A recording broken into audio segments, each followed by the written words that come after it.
जय हिंद। आज हम लोग समझेंगे भूकंप का पार्ट 2। देखिए दोस्तों, हमने भूकंप के पार्ट 1 पर वीडियो बना दिया था। भूकंप का भाग 1 हमने कंप्लीट रूप से बताया था।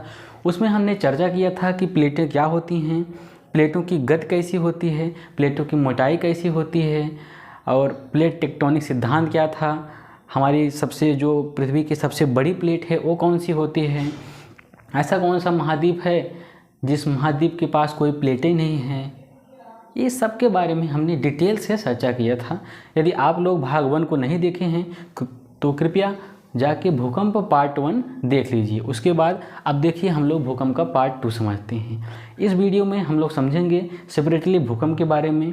भूकंप उत्पन्न होने का कारण क्या होता है, इसमें कुछ तरंगे होती हैं, ये तरंगे क्या होती हैं और अनुदैर्ध्य क्या होता है, अनुप्रस्थ क्या होता है, इनके आयामों के बारे में हम लोग देखेंगे और तरंगदैर्ध्य के बारे में देखेंगे, आवृत्ति के बारे में देखेंगे और ये जो भूकंप होता है, भूकंप किस पैमाने पे मापा जाता है, कैसे मापा जाता है, इन सब को बारे में हम लोग डिटेल से समझेंगे। तो आइए दोस्तों हम लोग देखते हैं। ये देखिए हमारे पृथ्वी का सतह है, हमारे पृथ्वी का ये सतह है। देखिए भूकंप जो होता है, आपको तो मैंने पहले वीडियो में बताया ही था कि जब दो प्लेटें आपस में टकराती हैं तो टकराने से जो कंपन उत्पन्न होता है, जो क्या कहते हैं, एक प्रकार का झंझनाहट उत्पन्न होता है, उसे हम लोग क्या कहते हैं, भौगोलिक भाषा में भूकंप कहते हैं। अब देखिए ये हमारी पृथ्वी की सतह है, ये हमारी पृथ्वी।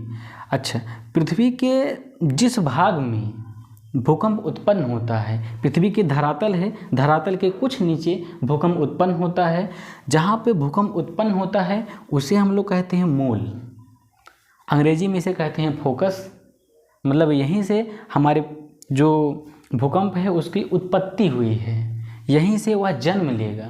अब देखिए यहाँ जन्म लिया और ठीक उसके सामने पृथ्वी की सतह पे, ठीक उसके सामने पृथ्वी की सतह पे, कहने का मतलब भूकंप जहाँ सबसे पहले पहुँचेगा उसे हम लोग कहते हैं अधिकेंद्र, अंग्रेजी में एपी सेंटर कहते हैं। देखिए भूकंप उत्पन्न यहाँ हुआ और उसके बाद ठीक उसके सामने जहाँ सबसे पहले भूकंप पहुँचेगा उसे हम लोग क्या कहते हैं, अधिकेंद्र। जो भूकंप होता है दोस्तों, इसका जो मान होता है ज़्यादा खतरनाक ये अधिकेंद्र पे होता है, क्योंकि अधिकेंद्र पे ही तरंगे सबसे पहले पहुंचती हैं। ये देखिए जो भूकंप होता है ये तरंगों के माध्यम से फैलता है। इसमें तरंगे होती हैं, कहने का तात्पर्य यह है कि इसमें कुल मिला के तरंगे होती हैं। इसमें 3 तरंगे प्रमुख होती हैं। आइए हम लोग समझते हैं। देखिए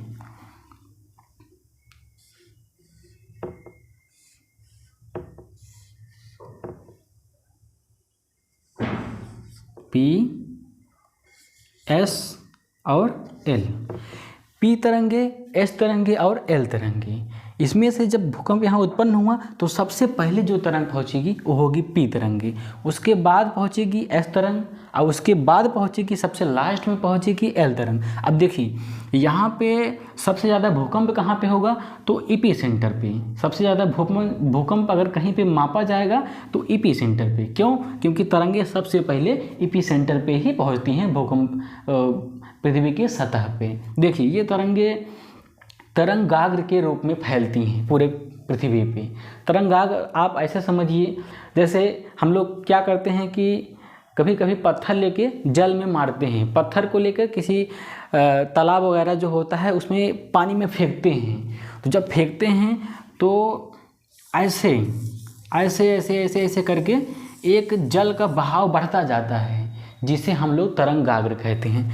यह देखिए यह जो यहाँ की तरंगे थी सबसे पहले एपी सेंटर पे पहुँचेंगी, उसके बाद ऐसे फैलते जाएंगी, ऐसे फैलते जाएंगी। देखिए ऐसे फैलते जाएंगी। इससे एक चीज़ और देखिए, यहाँ पे सबसे ज़्यादा भूकंप है क्योंकि यहाँ पे तरंगे सबसे पहले पहुँची हैं।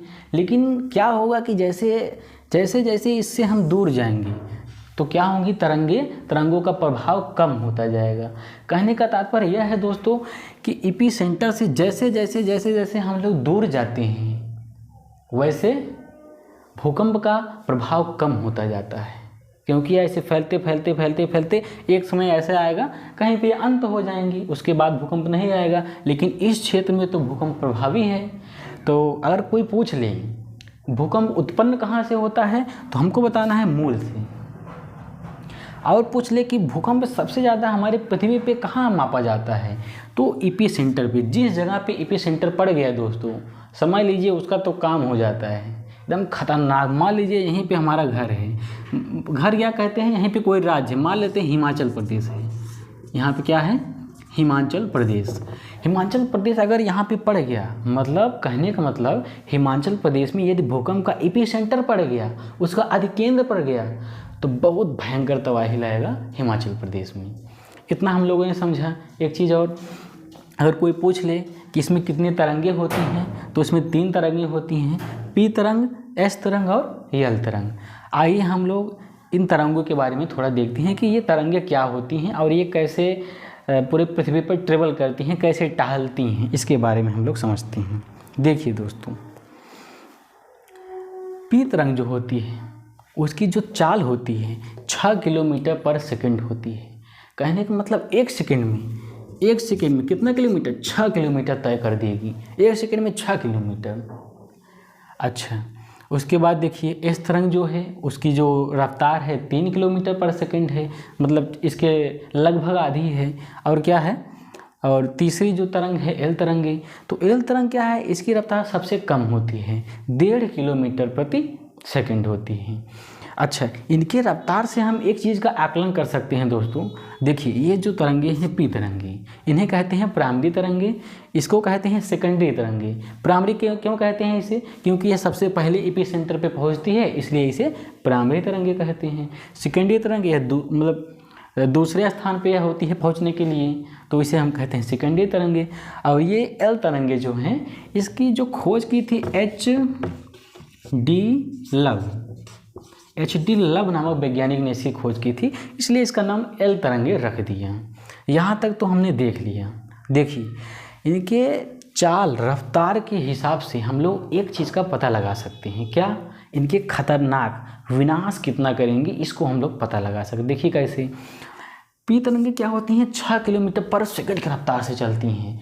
मतलब क्या हुआ दोस्तों, ऐसे आई पी तरंगे कहीं स्थान है, जैसे हम लोग खड़े हैं, अगर यहाँ पे भूकंप आए, छक में फटाक से निकल जाएंगी, तुरंत ही निकल जाएंगी। कौन, पी तरंगी। उसके बाद जब तुरंत ही निकल जाएंगे, थोड़ा बहुत तबाही मचा पाएंगी, जो मचाएंगी तो थोड़ा बहुत मचा पाएंगी इन सब की अपेक्षा। और देखते हैं हम लोग जो एस तरंगे हैं, उसकी रफ्तार तो 3 किलोमीटर है, जो 6 किलोमीटर तेज से चली गई, उससे थोड़ा सा धीमे धीमे जाएगा ये, कौन, एस तरंगी। तो उससे ज़्यादा तबाही मचाते जाएगा, क्योंकि हमारे पास ज़्यादा देर तक रुकेगा, हमको ज़्यादा हिला डुला देगा। और उसके बाद देखिए ये यल तरंगी, ये तो 1.5 किलोमीटर पर सेकेंड, मतलब सबसे कम। ये जाएंगी भैया धीरे धीरे धीरे धीरे धीरे धीरे, हमको पटकते उटकते। वो तो जो 6 किलोमीटर वाली है पी तरंगे, सन्नस निकल गई। इस तरंगे जो हैं थोड़ा धीरे जाएंगे, 1-2 बार हमको पटकेंगी। लेकिन ये जो एल तरंगे बार बार हमको पटकते हुए धीरे धीरे पटकते हुए जाएंगी। कहने का तात्पर्य यह है दोस्तों, जो एल तरंग है सबसे ज़्यादा विनाशकारी, सबसे ज़्यादा डेंजर, सबसे ज़्यादा खतरनाक तरंगे कौन होती हैं, एल तरंगे। कोई पूछे भूकंपों में कितनी तरंगे होती हैं, 3, लेकिन तीनों में सबसे ज़्यादा खतरनाक कौन होती है, तो एल तरंगी होती है। उससे अगर सबसे कम खतरनाक पूछे तो पी तरंगे होती हैं। ये तो मध्यस्थ हो जाती हैं, मतलब कहते हैं औसत में रहती हैं, न ज़्यादा खतरनाक होती हैं न ज़्यादा कम खतरनाक होती हैं। इसको हम लोगों ने देख लिया। एक चीज़ और देखते हैं दोस्तों, ये जो पी तरंगे होती हैं, देखिए पदार्थ की कितनी अवस्थाएं होती हैं, 3। भौतिक विज्ञान के अनुसार पदार्थ की 3 अवस्थाएं होती हैं, सॉलिड, लिक्विड और गैस। देखिए ये जो पी तरंगे होती हैं, ये होती हैं अनुदैर्ध्य तरंगे।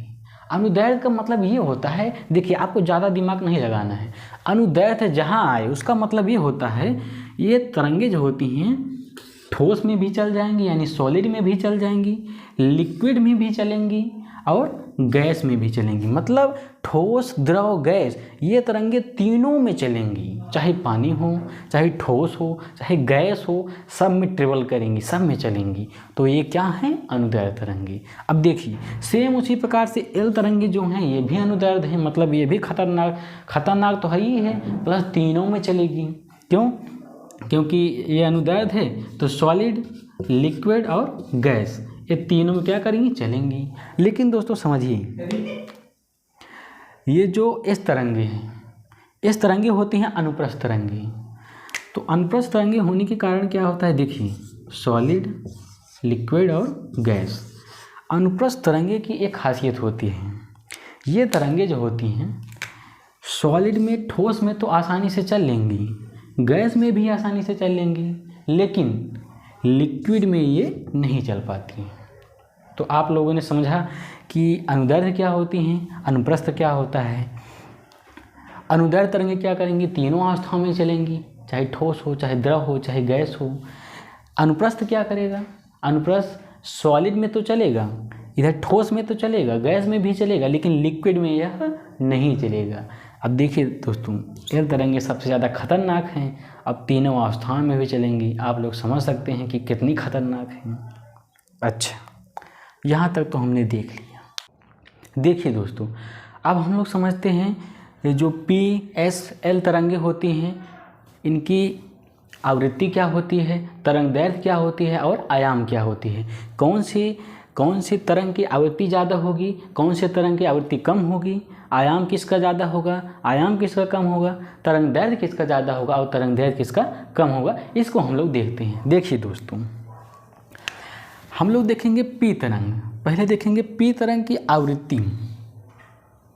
देखिए आवृत्ति को, देखिए आवृत्ति क्या होती है। आवृत्ति आप ऐसे समझिए, बार बार रिपीटेशन, बार बार जो चीज़ दोहराया गया हो, जितनी बार दोहराया जाएगा उसको कहेंगे उसकी आवृत्ति ये है। जैसे देखिए ये कितनी, ये देखिए बार बार ऐसे कितना जल्दी जल्दी दोहराया गया है। तो जितनी जल्दी जल्दी दोहराया जाएगा उतनी उसकी आवृत्ति ज़्यादा होगी। तो बताइए पी की आवृत्ति ज़्यादा होगी कि एल की आवृत्ति ज़्यादा होगी? दोहराया कहाँ ज़्यादा गया है? यहाँ पे। रिपीटेशन कहाँ पे ज़्यादा हुआ है? तो पी पे। तो इसकी जो आवृत्ति होगी क्या होगी? बहुत ज़्यादा हो जाएगी। अब इसकी आवृत्ति लमसम औसत रहेगी, इन दोनों की अपेक्षा क्या रहेगी? औसत। अच्छा, एल तरंग की कम हो जाएगी क्योंकि इसमें बहुत दूर दूर दोहराया गया है, तो क्या हो जाएगी? यहाँ पे कम हो जाएगी। दोस्तों हमने आवृत्ति देखा, आवृत्ति का मतलब ये होता है कितनी बार रिपीट किया है उसी को आवृत्ति कहेंगे। जितनी ज़्यादा बार रिपीट किया होगा उतनी ज़्यादा उसकी आवृत्ति होगी। तो सबसे ज़्यादा आवृत्ति किसकी? पी तरंग की। एस तरंग की औसत, एल तरंग की कम होती है आवृत्ति। अब देखिए हम लोग समझते हैं तरंगदैर्ध्य। तरंगदैर्ध्य क्या होता है? देखिए तरंगदैर्ध्य को हम लोग लैम्डा से प्रदर्शित करते हैं। किससे? लैम्डा से। अब देखिए तरंगदैर्ध्य को समझने का प्रयास कीजिए। वैसे तो ये चीज़ें बहुत, देखिए ऐसा लगता है बहुत कठिन है, लेकिन बहुत सरल हैं। हम आपको समझाते हैं, आप इजी रूप से समझिए। देखिए तरंगदैर्ध्य का मतलब ये होता है एक तरंग से दूसरे तरंग की दूरी कितनी है, एक तरंग से दूसरे तरंग की दूरी कितनी है, इसे हम लोग कहते हैं तरंगदैर्ध्य। जितनी ज़्यादा दूरी होंगी उतनी ज़्यादा तरंगदैर्ध्य होगी, और जितनी कम दूरी होंगी उतनी कम तरंगदैर्ध्य होगी। अच्छा, सबसे ज़्यादा एक तरंग से दूसरे तरंग की दूरी देखिए, सबसे ज़्यादा किसमें है? इसमें है। तो इसकी तरंगदैर्ध्य क्या हो जाएगी दोस्तों? सबसे ज़्यादा हो जाएगी। सबसे ज़्यादा तरंगदैर्ध्य एल की, क्योंकि एक तरंग से दूसरे तरंग की दूरी इसमें सबसे ज़्यादा है। इसकी तो एक तरंग से दूसरे तरंग की दूरी बहुत कम है, तो सबसे कम इसकी हो जाएगी। सबसे कम किसकी हो जाएगी? सबसे कम हो जाएगी पी तरंगों की। ये तो देखिए औसत ही रहता है, ये पागल है, औसत ही हमेशा रहता है, ना बढ़ता ना घटता। ये क्या कहता है? औसत रहता है, औसत ही रहता है। अच्छा, एक चीज़ और समझिए, अब आयाम क्या होता है? ध्यान से समझिए आयाम क्या होता है। आयाम को आपको ज़्यादा दिमाग नहीं लगाना है। आयाम क्या होता है? इन तरंगों की ऊंचाई को हम आयाम कहते हैं। कितनी ज़्यादा ऊंची है उतना ही ज़्यादा उसका आयाम होगा। कितना कम ऊंचा है उतना कम उसका आयाम होगा। तो आप चित्र देख सकते हैं, चित्र के अनुसार आप बताइए कहाँ पर ज़्यादा ऊंचा है और कहाँ पे कम ऊंचा है। आयाम सबसे, देखिए यहाँ पे बहुत कम है, इससे थोड़ा ज़्यादा है, यहाँ पे ज़्यादा है, तो सबसे कम आयाम जो है किसका हो जाएगा, सबसे कम आयाम हो जाएगा पी तरंगों की। और उसके बाद ये तो औसतें रहेगी, जानते हैं पागल है, पागल क्या है, औसत है। और उसके बाद देखिए एल तरंगे जो हैं इनकी जो ऊंचाई है काफ़ी बड़ी बड़ी ऊंचाई है, तो इनकी क्या हो जाएगी, सबसे ज़्यादा आयाम भी हो जाएगा। देखिए दोस्तों हमने समझा आवृत्ति, तरंग दैर्ध्य और आयाम। आवृत्ति मतलब कितना ज़्यादा रिपीटेशन किया है उसे हम आवृत्ति कहते हैं। सबसे ज़्यादा आवृत्ति पी तरंग की, सबसे कम आवृत्ति एल तरंग की। और इसको तो हमेशा पागल है, इसको हमेशा रखना है औसत पे, इसको तो कोई दिक्कत नहीं है, औसत पे, औसत औसत औसत। और देखिए तरंग दैर्ध्य, एक तरंग से दूसरे तरंग की दूरी को हम लोग कहते हैं तरंग दैर्ध्य।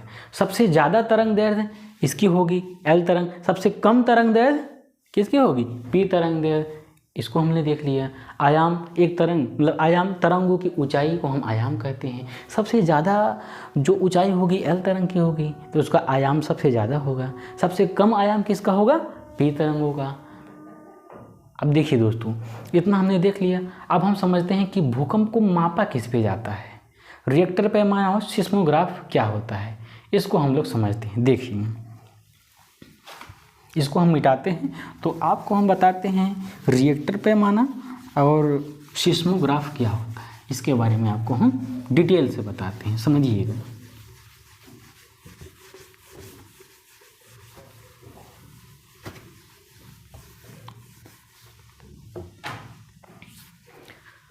देखिए दोस्तों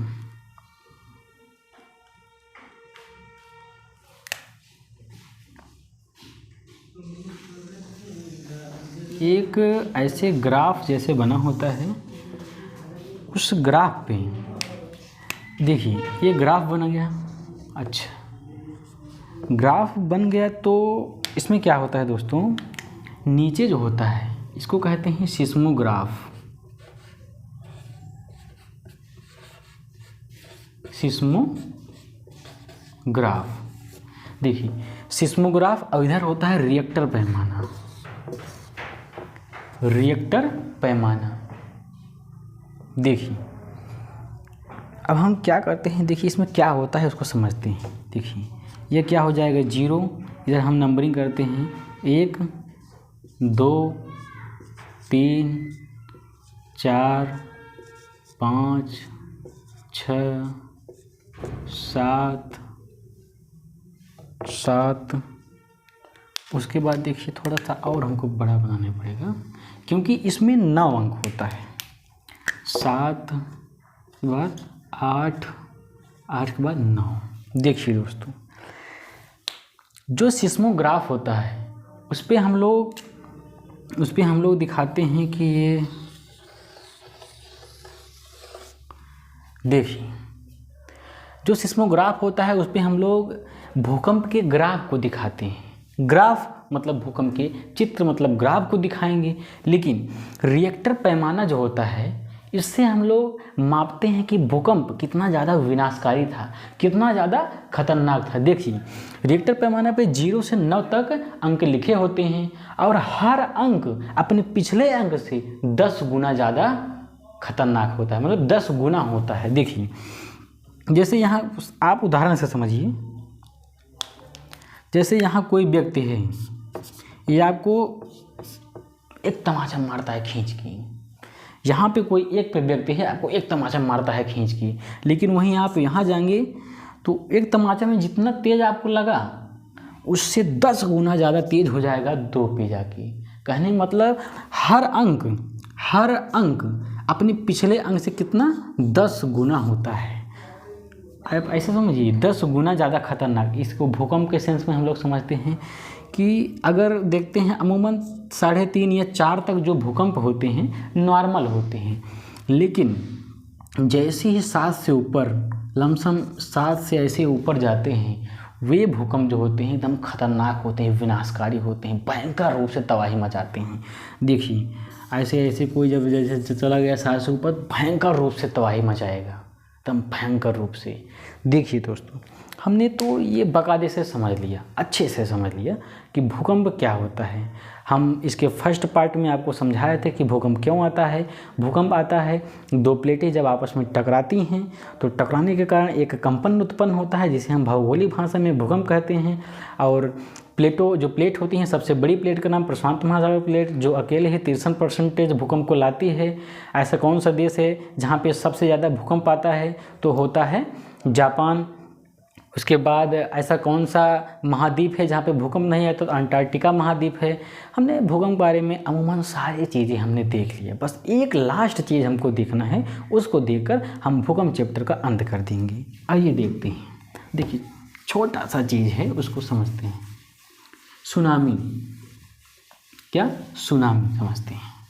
ये सुनामी क्या होती है? देखिए दोस्तों, सुनामी कुछ होती नहीं। क्या सुनामी? सुनामी जो है दोस्तों, ये जापानी शब्द है, जापान से भी बना है। कहाँ का शब्द है? जापान का। जापान ही इसको क्यों दिया? क्योंकि जापान में हमने आपको पहले वीडियो में बताया था, सबसे ज़्यादा भूकंप कहीं पे आते हैं तो जापान में। सबसे ज़्यादा भूकंप कहीं पे आते हैं तो जापान में। सबसे ज़्यादा ज्वालामुखी कहीं पे आती है तो वो भी जापान में। और सबसे ज़्यादा सुनामी कहीं पे आती है तो वो भी जापान में ही आती है।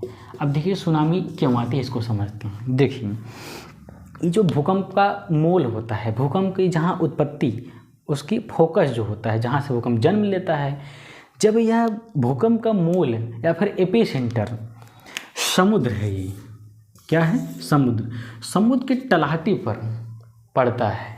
जैसे मान लीजिए ये है यहाँ पे मूल, और यहाँ पे क्या हो गया समुद्र की तलहटी, इधर पानी भरा है। अब जब भूकंप समुद्र में आएगा तो ये क्या करेगा? यहाँ पे तो कोई घर वर तो है नहीं, पेड़ रुक जिसको उखाड़े और घर को गिरा उड़ा दे। तो यहाँ पे पानी है, जल ही जल है। क्या करेगा? जल को इधर उधर पलटेगा। जैसे आप लोग ऐसे समझिए कि एक जो क्या होती है, पतीला होता है, तो पतीले में आप पानी लेके जा रहे हो, कहीं आप लड़ जाएं, धड़ाक से लड़ जाएं और आपका पानी छितरा जाएगा पूरा।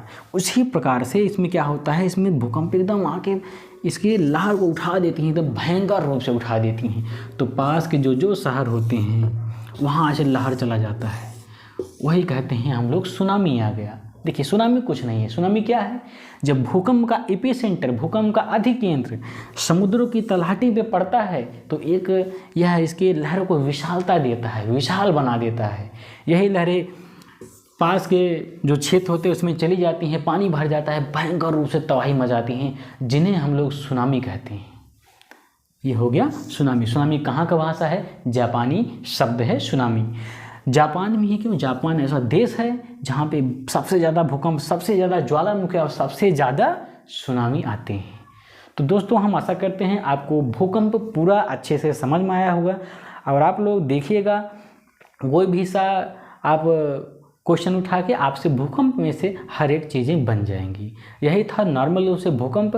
और हम ऐसे ही वीडियो, अच्छे वीडियो लाते रहेंगे, अच्छे टॉपिक पे। आप लोग कमेंट भी कर सकते हैं कि आप लोग अगर सजेशन देना चाहें कि हम इस पे वीडियो बनाएं तो आप लोग कृपया कमेंट भी कर सकते हैं। और आप लोग बताइएगा कि कैसा वीडियो है। आशा करता हूँ आपको समझ में आया होगा। जय हिंद।